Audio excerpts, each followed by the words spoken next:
नमस्कार, good morning Madhya Pradesh में स्वागत है आप सभी का। मैं हूं आपके साथ श्रवण दंबल। इस बुलेटिन में देखेंगे मध्य प्रदेश की तमाम बड़ी खबरों को। शुरुआत करते हैं हेडलाइन के साथ। 2023 के लिए सीएम शिवराज ने भी कसी कमर। आज मुख्यमंत्री निवास में होगी बैठक, अधिकारियों से लेंगे योजनाओं का फीडबैक। विधानसभा चुनाव के लिए मध्य प्रदेश कांग्रेस ने कसी कमर। पीसीसी चीफ कमलनाथ आज मोर्चा प्रकोष्ठ की लेंगे बैठक। मिले कदम जुड़े वतन यात्रा को दिखाएंगे हरी झंडी।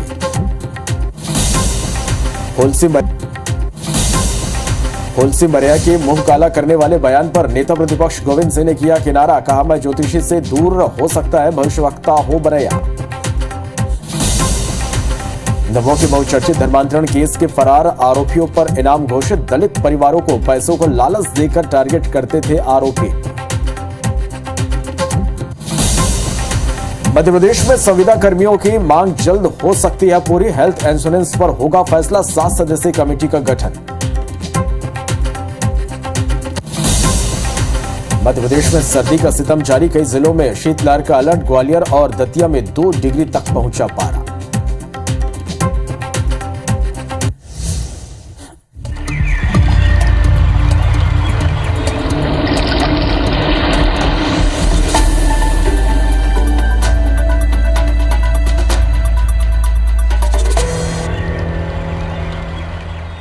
चलिए हेडलाइन के बाद खबरों को विस्तार से देखते हैं। भोपाल से बड़ी खबर, जहां सीएम शिवराज सिंह चौहान सरकारी योजनाओं की समीक्षा करेंगे। दोपहर 12 बजे सीएम हाउस में बैठक होगी। बैठक में पीडब्ल्यूडी, एनवीडीए के अधिकारी शामिल होंगे। सरकारी योजनाओं के क्रियान्वयन की जानकारी लेंगे। योजना से जनता को मिलने वाले लाभ की रिपोर्ट लेंगे। चुनाव से पहले जनता को खुश करने की कवायद यहां पर की जा रही है।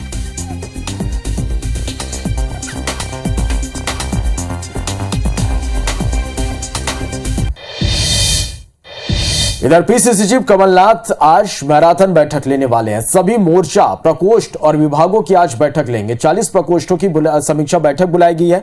कमलनाथ प्रकोष्ठ अध्यक्षों से फीडबैक लेंगे। विधानसभा चुनाव के लिए कांग्रेस ने पूरी तरह से कमर कस ली है। चुनाव की आगामी रणनीति पर मंथन होगा। तो आज कमलनाथ बैक टू बैक आज बैठक लेंगे। 40 प्रकोष्ठों की आज बैठक बुलाई गई है। पीसीसी चीफ कमलनाथ की अध्यक्षता में यह बैठक होगी।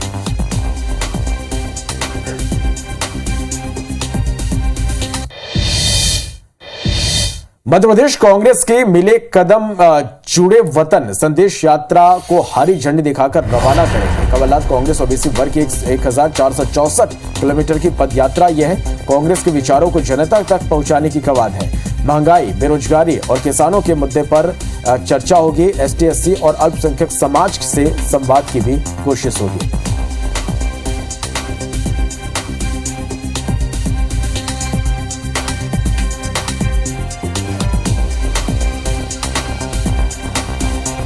चलिए, और इन खबरों पर ज्यादा जानकारी के साथ हमारे सहयोगी विवेक पटिया हमारे साथ इस वक्त लाइव जुड़ रहे हैं। विवेक, आज सीएम शिवराज सिंह चौहान योजनाओं की समीक्षा के लिए एक बड़ी बैठक आज करने वाले हैं। किन किन मुद्दों पर इस बैठक में चर्चा होगी?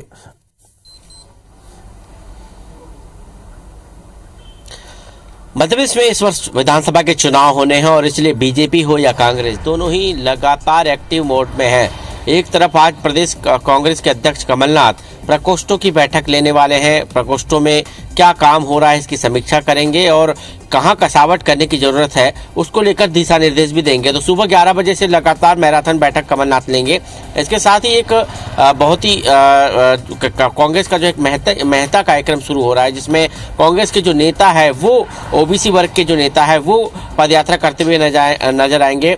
जुड़े कदम और जुड़े वतन, ये कार्यक्रम जो है पूरे प्रदेश में अब जो है कार्यक्रम कांग्रेस के पिछड़ा वर्ग मोर्चे के द्वारा किया जा रहा है, जिसकी यात्रा को आज कमलनाथ हरी झंडी देकर रवाना करेंगे। इसके अलावा यदि हम बात करें तो मध्य प्रदेश में जो बड़ी परियोजनाएं संचालित हो रही है, सरकार चाहती है कि इन योजनाओं को जल्द से जल्द पूरा किया जाए। विधानसभा चुनाव के पहले इनका जो है शिलान्यास किया जाए, इनका उद्घाटन किया जाए और इसका लाभ जनता को मिले। और इसलिए जल्द से जल्द जो है चुनाव के पहले जो बड़ी परियोजनाएं हैं उनको पूरा कैसे किया जाए, इस पर आज मुख्यमंत्री शिवराज सिंह चौहान रिव्यू मीटिंग लेंगे और अधिकारियों से पूछेंगे, चाहे वो पीडब्ल्यूडी की हो, चाहे वो एनवीडीए की हो या फिर नगरीय प्रशासन की हो।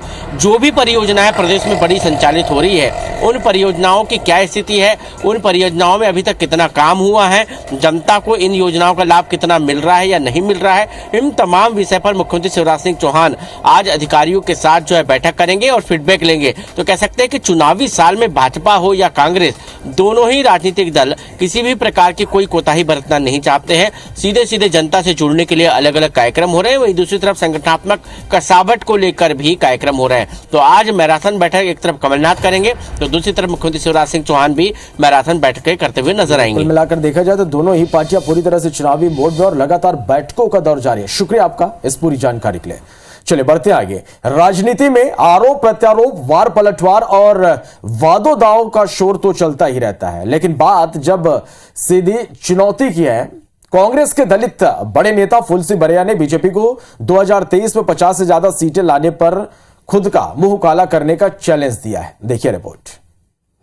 प्रदेश में विधानसभा चुनाव नजदीक आते ही अब सियासी बयानबाजी का दौर शुरू हो गया है। सूबे में कांग्रेस के बड़े दलित नेता फूल सिंह बरैया ने एक बड़ा बयान दिया है। फूल सिंह बरैया ने कहा है कि मैं फिर कह रहा हूं कि बीजेपी 2023 में 50 से ज्यादा सीटें नहीं ला सकती है। अगर वो ले आएगी तो मैं अपना मुंह काला कर लूंगा। भारतीय जनता पार्टी अगर 50 सीट भी जीत जाती है मध्य प्रदेश में, तो फूल सिंह बरैया अपने हाथ से अपना मुंह राजभवन के सामने काला करे। फूल सिंह बरैया के इस बयान का कांग्रेस ने समर्थन किया है। 65 सीटें भारतीय जनता पार्टी को मौजूदा स्थिति में जीत की दिखाई दे रही हैं। बरैया जी और ये आंकड़े मिलते ही हैं। फूल सिंह बरैया के बयान पर बीजेपी ने पलटवार किया है। भारतीय जनता पार्टी एक तरफा जीत रही, कंपटीशन बढ़ने की बात कर रहे हो, ऐसा कोई कंपटीशन नहीं है। फूल सिंह बरैया की 2023 विधानसभा चुनाव में बीजेपी के 50 से ज्यादा सीटें न जीतने की भविष्यवाणी के बाद मध्य प्रदेश में सर्द मौसम के बावजूद राजनीति का पारा लगातार गर्म हो गया है। बढ़ते आगे ग्वालियर से खबर। बरैया के बयान पर कांग्रेस ने किनारा किया। नेता प्रतिपक्ष डॉक्टर गोविंद सिंह का बयानों में उन्होंने कहा कि मैं तो ज्योतिषी से दूर हूं, ना भविष्यवक्ता हूं। हो सकता है बरैया ज्योतिष पढ़े हों, बरैया बड़े नेता हमसे ज्यादा दौरे वो करते हैं। तो बरैया के इस बयान पर अब कांग्रेस ने किनारा कर लिया है।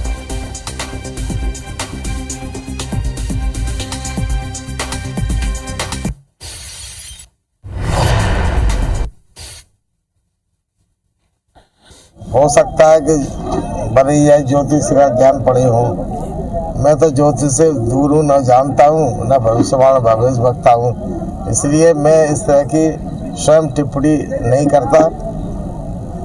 अब जो बरैया जी ने कहीं से ज्ञान प्राप्त किया होगा या वो प्रदेश के बड़े नेता हैं जो प्रदेश में घूम रहे हैं, तो उनको इस बात का ज्ञान होगा। मध्य प्रदेश में इस साल विधानसभा चुनाव होने वाले हैं। दोनों प्रमुख पार्टियां चुनाव की तैयारियों में जोर शोर से जुटी है। सत्ताधारी दल बीजेपी नेता आत्मविश्वास से लबरेज है कि जनता का आशीर्वाद एक बार फिर उन्हें ही मिलेगा। प्रदेश के गृह मंत्री और बीजेपी के दिग्गज नेता डॉक्टर नरोत्तम मिश्रा ने मीडिया कर्मियों से चर्चा के दौरान चुनावी संभावनाओं के बारे में पूछे जाने पर कहा कि मध्य प्रदेश में आगामी विधानसभा चुनाव में बीजेपी की एक तरफा जीत होगी। जमीनी स्तर पर पार्टी कार्यकर्ता पूरी तरह से मुस्तैद है और बीजेपी का किसी से भी कंपटीशन नहीं है। वहीं नरोत्तम मिश्रा ने कहा कि बीजेपी ने राष्ट्रीय कार्यकारिणी की बैठक में माननीय प्रधानमंत्री नरेंद्र मोदी जी के प्रेरणादायी उद्बोधन से पार्टी कार्यकर्ताओं को नई ऊर्जा मिली। साथ ही फिल्मों को लेकर बयानबाजी पर पीएम मोदी की हिदायत पर नरोत्तम मिश्रा ने कहा कि पीएम मोदी का हर शब्द शिरोधार्य है। मध्य प्रदेश के बारे में एक बात आप मान के चलिएगा कि भारतीय जनता पार्टी एक तरफा जीत रही है। वो जो आप कंपटीशन बढ़ने की बात कर रहे हो, ऐसा कोई कंपटीशन नहीं है। बहुत ही प्रेरणादायी और ऊर्जा से भरा हुआ उद्बोधन था उनका और सभी कार्यकर्ता ऊर्जा से भरकर वहां से आए।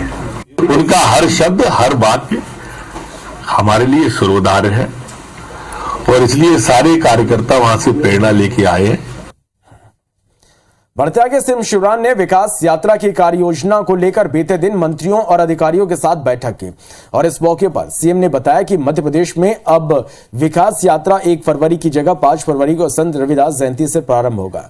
यात्रा 25 फरवरी तक चलेगी और इसमें विकास कार्यों का शिलान्यास और लोकार्पण किया जाएगा। सभी ग्राम पंचायतों में हितग्राही सम्मेलन होंगे। मुख्यमंत्री जन सेवा अभियान में केंद्र और राज्य सरकार की विभिन्न योजनाओं के लिए जिनका चयन किया गया है उन्हें लाभान्वित किया जाएगा।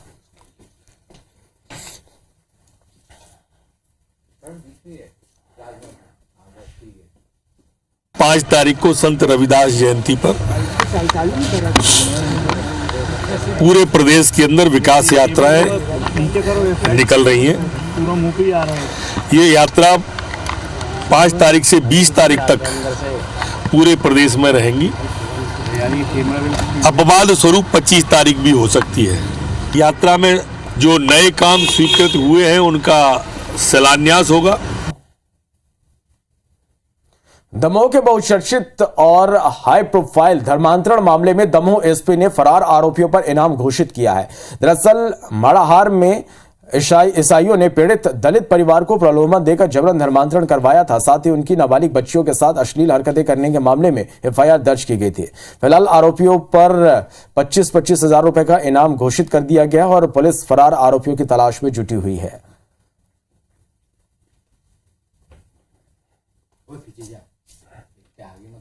कुछ आरोपियों की हाईकोर्ट से अग्रिम जमानत भी हुई थी। जिन लोगों की जमानतें नहीं हुई और जो वास्तव में फरार हैं, उन सभी आरोपियों के खिलाफ इनाम के लिए इनाम घोषित कर दिया गया है और हम बिल्कुल विधिक तरीके से आगे बढ़ रहे हैं और कार्रवाई कर रहे हैं। बड़ी खबर भोपाल से, जहां संविदा कर्मियों की मांग जल्द पूरी हो सकती है। हेल्थ इंश्योरेंस की मांग पर 7 सदस्यीय कमेटी का गठन किया गया है। एनएचएम के 5 अधिकारी कमेटी में शामिल हैं। संविदा कर्मचारी संघ के अध्यक्ष भी इसमें शामिल हैं। अपना प्रस्ताव प्रशासन को यह कमेटी सौंपेगी।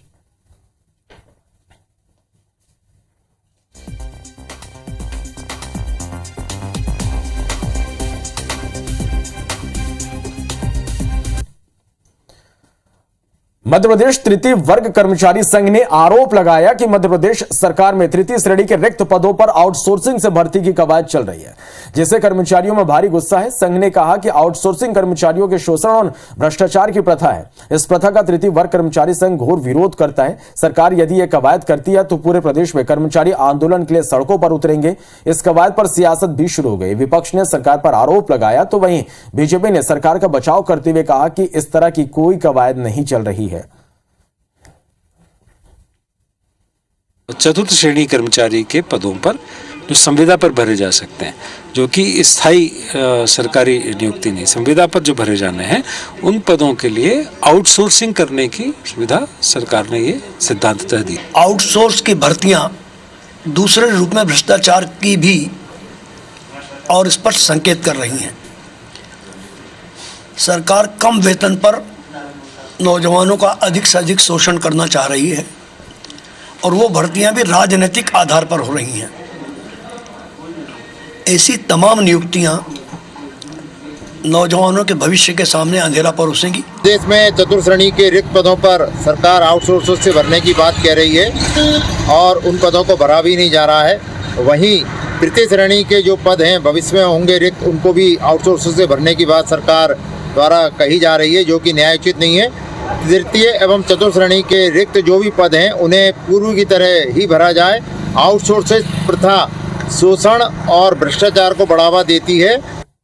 मध्य प्रदेश में कड़ाके की ठंड इन दिनों पड़ी। कई जिलों में शीतलहर के आसार है। कई जिलों में पाला पड़ने का अलर्ट जारी किया गया है। ग्वालियर और दतिया में 2 डिग्री यहां पर तापमान दर्ज किया गया है। तो मध्य प्रदेश के कई जिलों में शीतलहर के आसार हैं। कई जिलों में पाला पड़ने का अलर्ट जारी किया गया। ग्वालियर और दतिया में तापमान 2 डिग्री पर पहुंच गया है।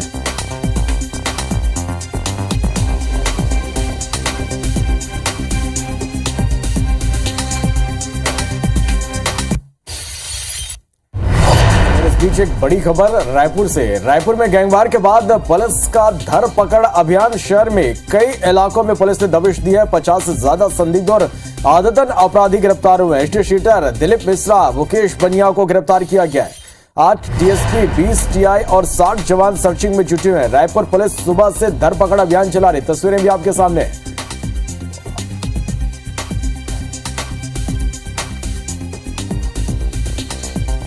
राजधानी पुलिस ने सुबह सुबह एक बड़ी कार्रवाई की है। पूरे राजधानी में छापेमार कार्रवाई की जा रही है। जो भी संदिग्ध बस्ती है जहां पे आपराधिक रिकॉर्ड के लोग रहते हैं उन जगहों पर कार्रवाई की गई है। और ये देखिए, ये सामने ईरानी डेरा के एक परिवार पे कार्रवाई की जा रही है और रायपुर पुलिस के तमाम बड़े अधिकारी यहाँ पे मौजूद हैं। ये सीएसपी उदयन बेहरा जी है, ये कार्रवाई है, इनको पकड़ करके पुलिस लेकर के जाया जा रहा है। ये भी पुलिस ने उठाया है, 2 लोगों को गाड़ी में बिठाई गई है, तीसरे लोग को भी बिठाया जा रहा है। ये सीधी तस्वीर आप देख सकते हैं। और जिस तरह से राजधानी रायपुर में चाकूबाजी की कार्रवाई बढ़ी है, लगातार ऐसे कार्रवाई हुई है और उसके बाद अब ये बड़ी कार्रवाई की जा रही है। सिर्फ राधा तालाब इलाके में नहीं बल्कि विधानसभा इलाके में भी सुबह सुबह बड़ी कार्रवाई की गई है। रायपुर के कई इलाकों में भाटापारा, उरला, सड्डू, उरकुरा, इन जगहों पे ऐसी कार्रवाई की जा रही है। विधानसभा के टीआई है और वो मौजूद है और इसके अलावा सादी ड्रेस में भी पुलिस की तमाम टीमें मौजूद है। किस तरह की कार्रवाई चल रही है उनसे बातचीत करेंगे।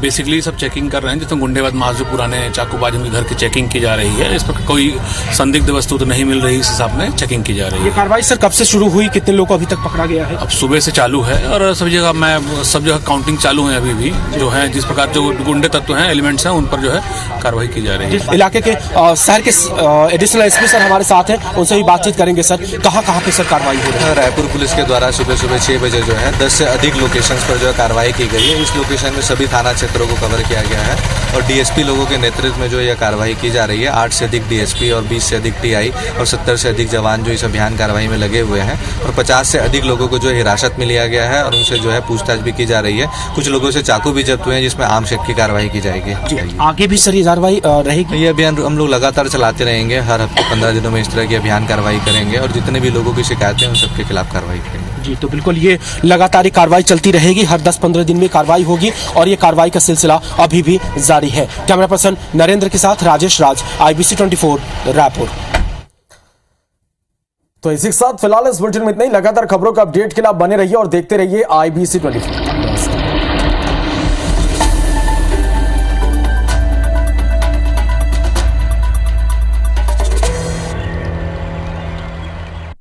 चलो, इस बीच बड़ी खबर बड़वानी से, जहां 2 मंजिला बिल्डिंग में भीषण आग लग गई है। हादसे में 2 लोगों की मौत हो गई है। आग लगने का कारण अज्ञात है। फायर ब्रिगेड ने आग पर काबू पा लिया है। मौलाना आजाद मार्ग की यह घटना और तस्वीरें आप तक हम पहुंचा रहे हैं। बड़वानी से ये बड़ी खबर है, जहां 2 मंजिला बिल्डिंग में भीषण आग लग गई। हादसे में 2 लोगों की मौत हो गई है। आग लगने का कारण फिलहाल अज्ञात है। फायर ब्रिगेड ने आग पर काबू पा लिया है। मौलाना आजाद मार्ग की ये घटना है। उवैस अहमद हमारे संवाददाता फोन लाइन पर जुड़े। उवैस, 2 लोगों की मौत हुई है इस भीषण हादसे में, क्या कुछ अपडेट इस पूरी खबर पर? जी देखिए, बताना चाहूंगा कि कल देर रात मौलाना आजाद मार्ग पर एक 2 मंजिला इमारत में भीषण आग लगी। आग में मां और बेटे की मौत हुई। बताया जा रहा है कि जो लड़का तुषार 19 वर्षीय लड़का है, इसकी दम घुटने से मौत हुई। वहीं पहली मंजिल से मां की जो आग लगने के कारण अफरा तफरी का माहौल बना, उसमें फिसलने से मौत हुई है। आग पर बड़ी मुशक्कत से आसपास के 3 फायर फाइटर सहित आसपास के 3 फायर फाइटरों की मदद से आग पर काबू पाया गया। 20 शहर में आग लगने से काफी अफरा तफरी का माहौल बन गया था। जी हाँ, चलिए, बहुत शुक्रिया आपका अवश्य इस पूरी जानकारी के लिए।